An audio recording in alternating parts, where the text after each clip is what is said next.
Para personas inquietas, Capital Radio.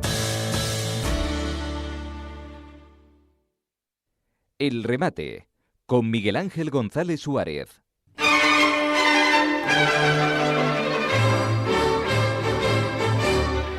Bueno, ya saben que estoy aquí en la Gran Vía, en Madrid, en el corazón de la capital, ya que ayer presentamos un libro aquí en el Círculo de Bellas Artes, Viajes de autor por España.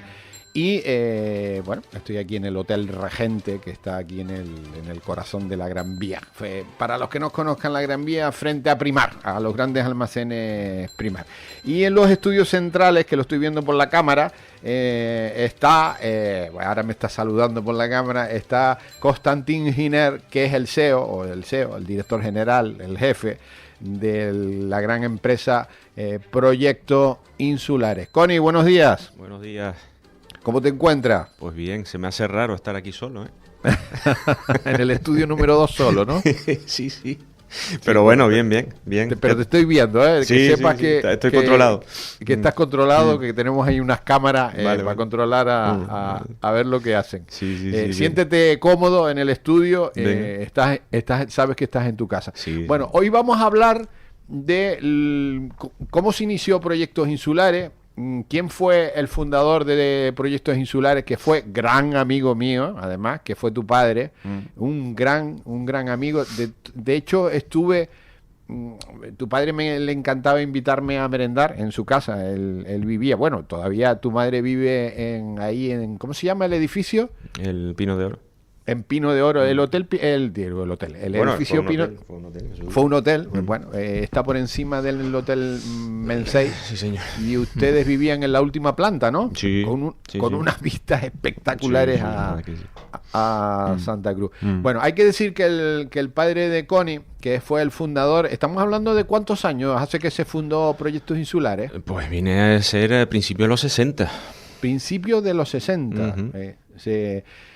Tu padre, hay que decir, porque la historia de tu padre es una historia preciosa. De hecho, hay un libro que estoy intentando encontrar, que me regaló, está en inglés, de una escritora americana, sobre la historia de tu padre, porque la historia de tu padre es preciosa, porque hay que decir que el padre de tu padre era el general jefe de las tropas del rey de Bulgaria, ¿no?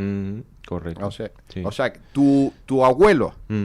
Tu abuelo era el jefe de las tropas búlgaras del rey. ¿Cómo se llamaba el rey?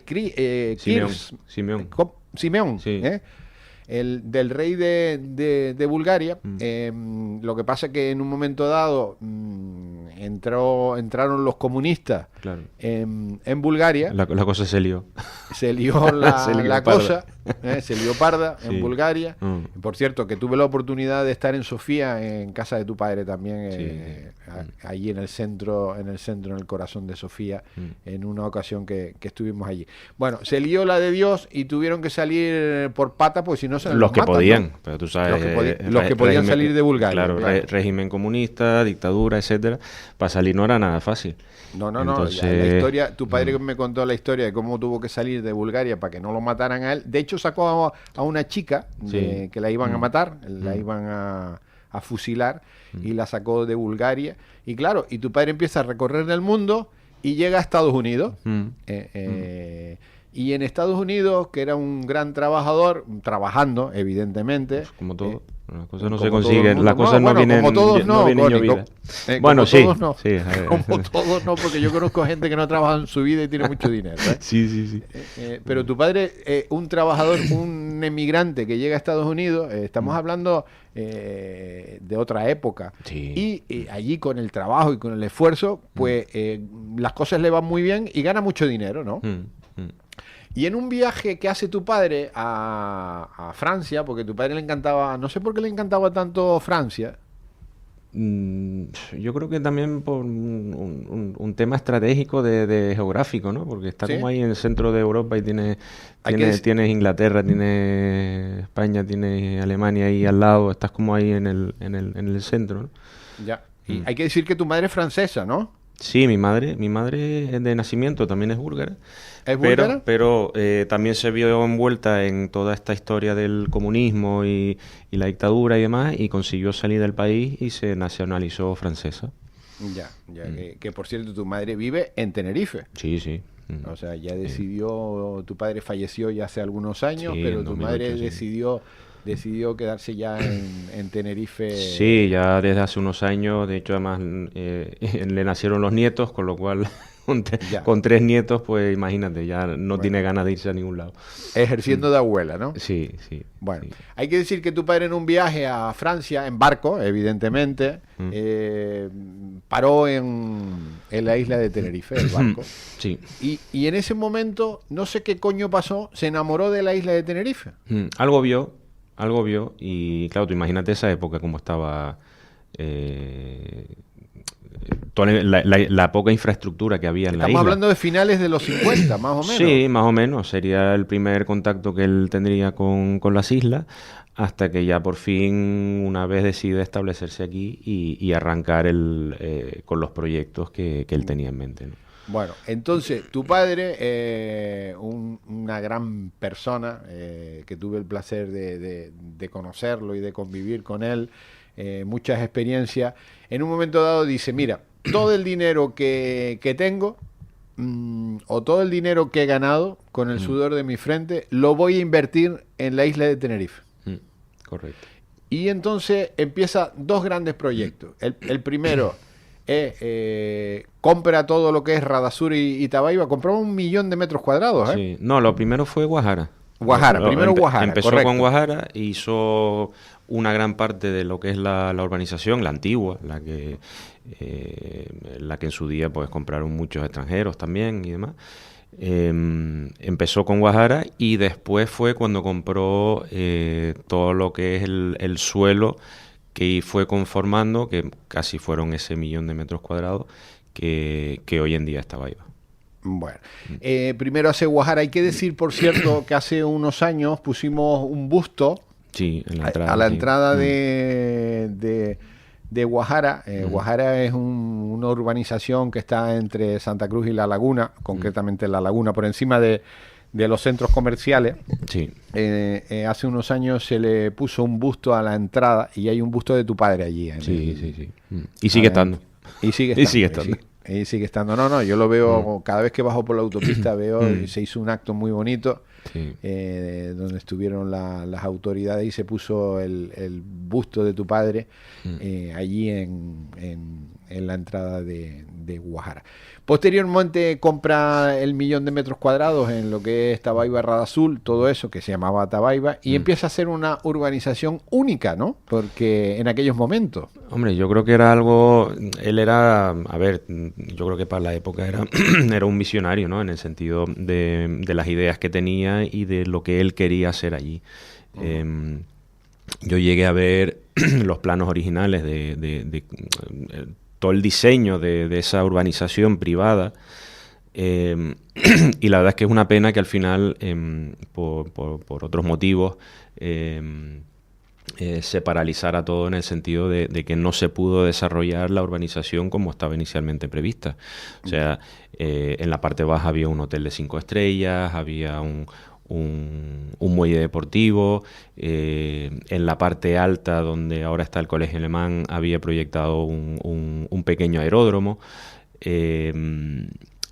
Todo estaba planificado para que fuese uniforme, para que tú vieras la urbanización y dices, mira, esto está todo uniforme, está todo, tiene como un hilo conductor y demás.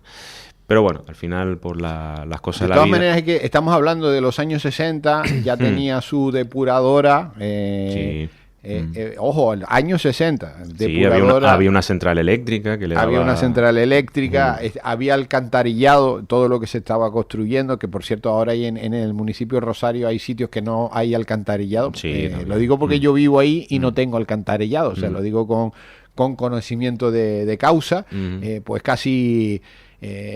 más de 50 años después, o sea que él estaba haciendo una de hecho hay una película sobre la urbanización que dio la vuelta al mundo, ¿eh? Sí, de hecho está en YouTube, está en las redes y demás, de hecho en nuestra página web también está, y es un poco el inicio de Tabaiba, que la gente no apostaba nada, o sea, porque era una zona, tú imagínate en aquella época, lo único que pasaba por ahí era la carretera general y encima por la parte de arriba, entonces había que acceder hasta la costa, que no era cosa fácil. Bueno, dame el nombre exacto de tu padre para no equivocarme yo en la pronunciación. James Belkoff. James Belkoff, es el nombre, Sí, la persona. sí. James Sí. Belkoff. O aquí lo conocía como el americano. El americano, que no era americano. Bueno, él se nacionalizó. Se nacionalizó estadounidense, después. Sí, se nacionalizó y vino aquí como americano. Y de hecho yo muchas veces hablo con gente mayor, que incluso por parte de la familia de mi mujer, hay algunos familiares que estuvieron en su día trabajando con él o para él. Entonces había mucho, o sea, en su día el tejido empresarial de la empresa no era el que tenemos ahora. Entonces ahí pues se conocía todo el mundo, podías hacer más cosas, había más libertad para impulsar proyectos y demás. Y yo creo que eso fue lo que en gran parte lo que le convenció para iniciar esos proyectos, ¿no? Bueno, yo les recomiendo que, si no quieren volverse locos en encontrar esa película que hizo, me parece que la hizo Televisión Española, ¿no? Sí, sí. De hecho, yo en la oficina tengo el original. El original, la cinta original. Parece una película ¿sabes? Es un círculo de eso, la cinta antigua, como si fuese un cine antiguo. Un rollo de película de cine. Sí, lo tengo guardado como oro en paño. El carrete Sí. de esa película. El carrete que pesa como 10 kilos. Sí, claro, porque yo recuerdo, son unas bobinas enormes. Sí, bueno, pues eso sí está en la página web, entran en Proyectos Insulares. Es una película, yo creo que es muy interesante. Está rodada en los principios, en los 60. Sí, se ve además Me el parece aeropuerto. que es en blanco y negro, ¿no? No, tiene ¿Es en color ya? Es en color, además tiene zonas, se ven zonas de Santa Cruz, se ve el aeropuerto, se ve ya los inicios de la autopista. Está bien, porque para los nostálgicos de la época, pues mira, también es un también documento histórico. Entren en la página web de Proyectos Insulares, está este documento histórico para que vean cómo era un poquito Tenerife, aunque se centra mucho en Tabaiba, en el gran proyecto de Tabaiba que se quedó a medio hacer, pero cómo era la isla de Tenerife en los años 60. Es una película que ha dado la vuelta al mundo, la película que rodó Televisión Española en aquellos años sobre James Belkoff, el americano, que era búlgaro, y que también, y él decidió quedarse a vivir ahí en Tabaiba, ¿no? Sí, él tenía, había una casa grande en la parte alta al lado del colegio alemán. La casa existe todavía. La casa existe, sí, ha tenido ya varios propietarios y demás. Yo conozco a algunos de ellos. Y después ya al paso del tiempo pues decidimos mudarnos por la edad. a Santa Cruz. Hay que decir que tu padre tenía algunas excentricidades, como todos, ¿no? Bueno, era un personaje. Era un personaje. Era un personaje. No, bueno, pero me encantan este tipo de personajes. Y tenía tigres o leones. Sí, tenía un montón de animales arriba. De hecho, la jaula sigue existiendo. La jaula de ¿qué eran? ¿Tigres o leones lo que tenía? Tenía un tigre.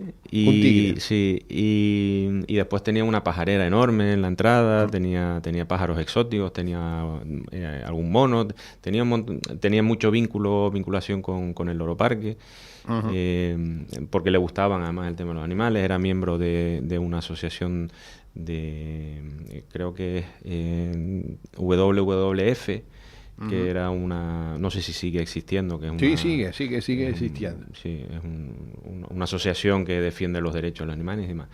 Entonces, bueno, era gran amante, ¿no? de eso, y bueno, como él había espacio y había capacidad para albergar, pues bueno. Bueno, hay que decir que todavía la jaula existe. Si van por debajo del colegio alemán, ahí en Tabaiba. La pajarera se ve perfectamente. Y la jaula todavía existe. Está dejada de la mano de Dios porque está ahí como abandonada, pero bueno, existe. Porque bueno, me imagino que los propietarios nuevos no... Ya, pero está la jaula. La jaula donde estaba el tigre, claro, estamos hablando de los años 60. Eso ahora es imposible. Sí. Ahora con tantas leyes y tantas cosas, bueno, eso es imposible. Bueno, te meten en la cárcel si tienes un tigre en tu casa. Te meten en la cárcel rápido, ¿no? Sí. Bueno, yo quiero darle las gracias a James Belkoff porque yo lo conocí porque, no yo, sino mis compañeros lo hicieron presidente de honor del Centro de Iniciativas y Turismo de Santa Cruz de Tenerife. Y lo hicieron presidente de honor por una circunstancia que yo he contado varias veces, pero que vuelvo a repetir, porque yo creo que es importante volver a repetir las cosas. En el año 78, los amigos de Antonio Cubillo le pusieron una bomba al edificio del Centro de Iniciativas y Turismo en Santa Cruz de Tenerife, que está en Vistabella. Le pusieron una bomba. Es una historia muy bonita porque no cogió a nadie de milagro, porque la suerte...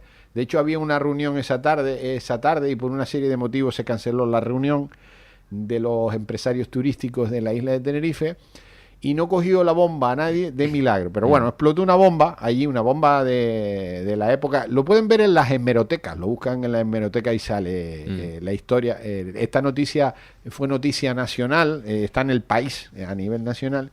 Y bueno, y voló el medio edificio, voló por los aires. Un edificio histórico construido a finales de 1800. Menos mal no cogió a nadie. Y la persona que reparó el edificio altruistamente y gratuitamente, a cambio de nada, la persona que se acercó, miren, no se preocupen que yo con mi dinero, con mis obreros, con mis materiales, voy a arreglar todo lo que ocurrió con la dichosa bomba que voló el edificio por los aires, año 1978. Fue James Belco. Entonces fue allí con sus obreros, con su material, con su dinero y reparó el edificio, de lo cual ahí es donde posteriormente lo conozco y de lo que estamos muy agradecidos. Pues sí. Sí, no, él tenía, ya te digo a nivel personal, él tenía un carácter muy fuerte. Yo reconozco que chocábamos muchas veces porque, bueno... padre e hijo, pues es lo que toca, ¿no?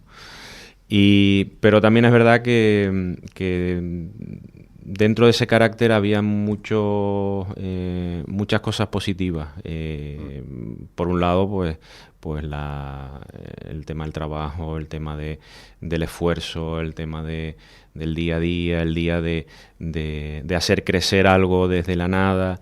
Creo que eso tiene bastante mérito, ¿no? Eran otras épocas, no te sabría decir si más fácil o más difícil, pero bueno, eran distintos, ¿no? Y después él, cuando tomaba una decisión, pues era lo que él llevaba a cabo, y si en este caso pues decidió reconstruir el edificio, pues para adelante. Bueno, pues esta es la historia del fundador de Proyectos Insulares, que ahora su hijo, Constantín Giner, lo lleva adelante.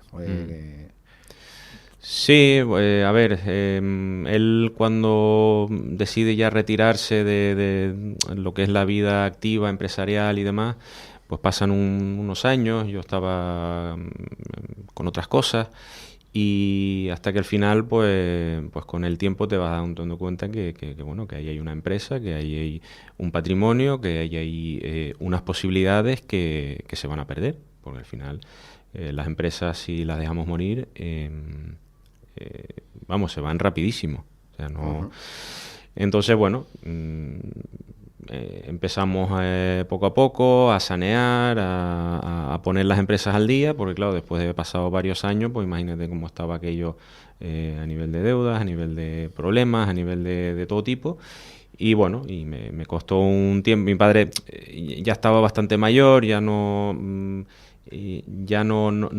podía acompañarme de la misma manera que si lo hubiese hecho años antes, con lo cual tuve que empezar a ser un poco autodidacta en todos los asuntos, pero bueno, poco a poco fuimos saliendo de todo, al final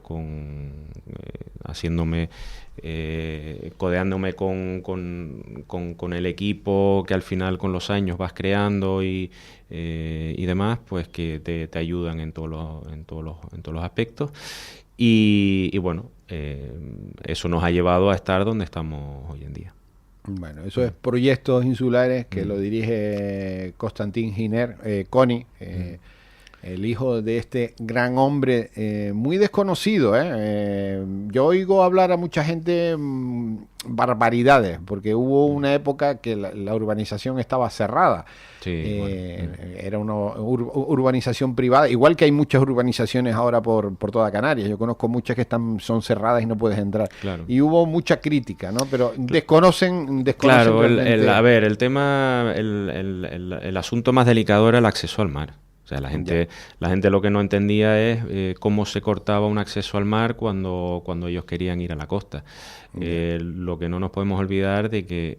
eran otros tiempos, no otros había tiempos, la ley de costa. Claro, no había ley de costas, habrían otro tipo de reglamentos seguramente al respecto, pero también es verdad que tú dices, oye, es una organización privada y yo he costeado el acceso a la costa, que antes no había nada, que no podías ni acceder, y claro, también es verdad que yo vendo unas viviendas dentro de una organización cerrada, donde pues hay una serie de servicios, hay una seguridad, etcétera, etcétera. Entonces, bueno, eso hay quienes lo entienden, quienes no lo entienden.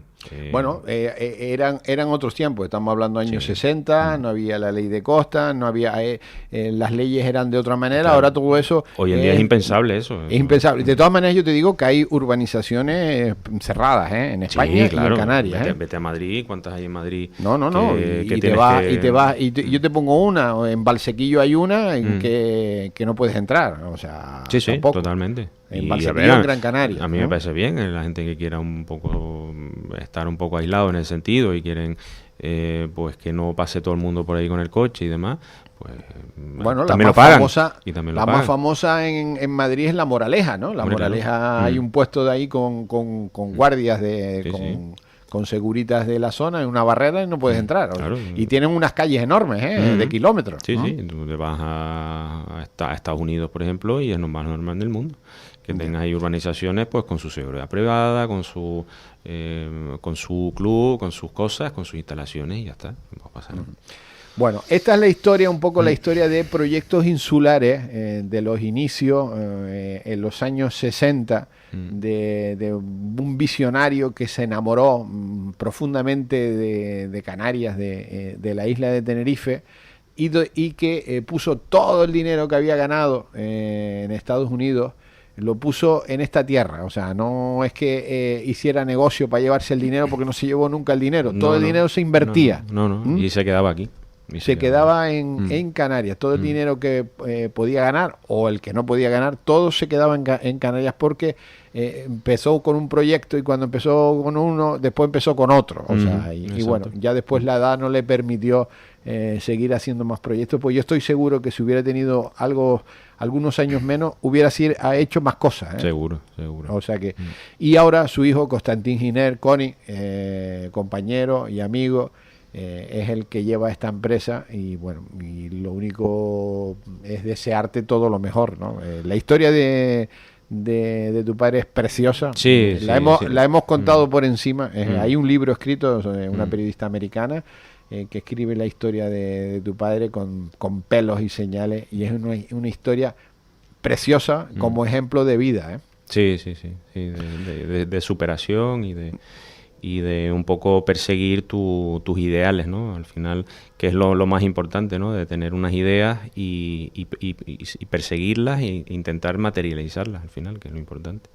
Bueno, pues Connie Giner, CEO, director general de Proyectos Insulares. Ya saben que si quieren ver esa película de los años 60, es muy interesante verla, escuchar, conocer a James Belcourt, que sale también en la película, una película que hizo Radio Televisión Española, sobre ese gran proyecto que era un ejemplo para medio mundo, en los años 60, un ejemplo para medio mundo. Además, muy interesante porque se hacían cosas que después tardamos 50 años para que se hicieran ya de verdad en Canarias. Sí, la verdad que sí. Bueno, Connie, que tengas buen día. Gracias por estar ahí en el estudio. Igualmente, disfruta de Madrid. Espero que no esté pasando más más calor que nosotros aquí. Porque... Sí, hace más calor. Aquí en Madrid, ayer a las 10 de la noche, 37 grados. A las 10 de la noche, aquí, tremendo. Aquí no nos quedamos atrás tampoco. No de todas maneras, dentro de un rato, aeropuerto, Vinter y para casa. Y para casa. Muy bien. Connie, un abrazo muy fuerte. Hasta la semana que viene. Igualmente. Hasta luego. El remate con Miguel Ángel González Suárez. Capital Radio.